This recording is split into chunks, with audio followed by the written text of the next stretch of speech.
La manne, le pain que l'Éternel nous donne pour nourrir notre foi.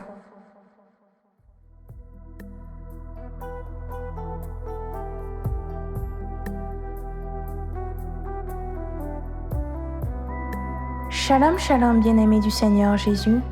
J'espère que tu vas bien. Bienvenue à ton moment de partage de la parole de Dieu.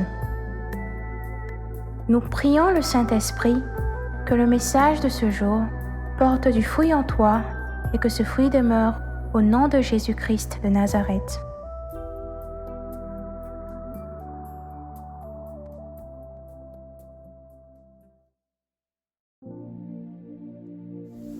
Le texte qui nous intéresse en ce jour est la première lecture qui relate l'histoire du peuple d'Israël dans leur traversée du désert avec Moïse. Il est dit que Moïse allait consulter Dieu dans chaque étape de la traversée du désert.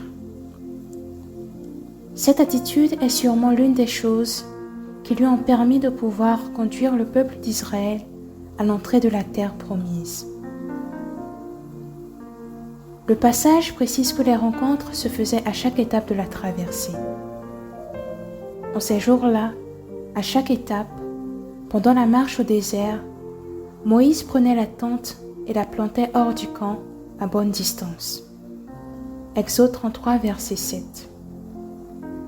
Cela signifie que Moïse ne faisait aucun pas sans avoir demandé l'approbation du Père. Et aujourd'hui, je souhaite attirer l'attention de chacun sur notre manière de marcher avec Dieu. En tant que chrétiens, nous sommes appelés à mener une vie semblable à celle du Christ. Ce qui signifie que nous devons composer avec notre Seigneur dans tous les aspects de notre vie.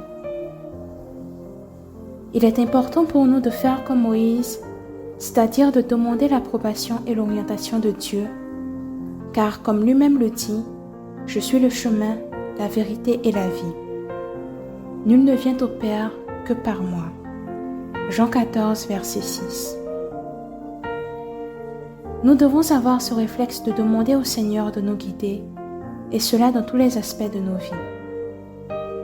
Par exemple, sur le plan spirituel, afin d'aller encore plus en profondeur dans notre relation avec Dieu. Sur le plan professionnel, afin de pouvoir travailler avec excellence et apporter des solutions aux problèmes rencontrés par l'entreprise. Sur le plan émotionnel, afin de trouver la bonne personne au bon moment pour être en couple, etc. Nous devons faire de la présence de Dieu dans notre vie une priorité afin de pouvoir l'écouter quand il nous conseille pour toujours rester sur le bon chemin. Prions. Seigneur, tu vois ma faiblesse, tu vois combien je me perds facilement loin de toi.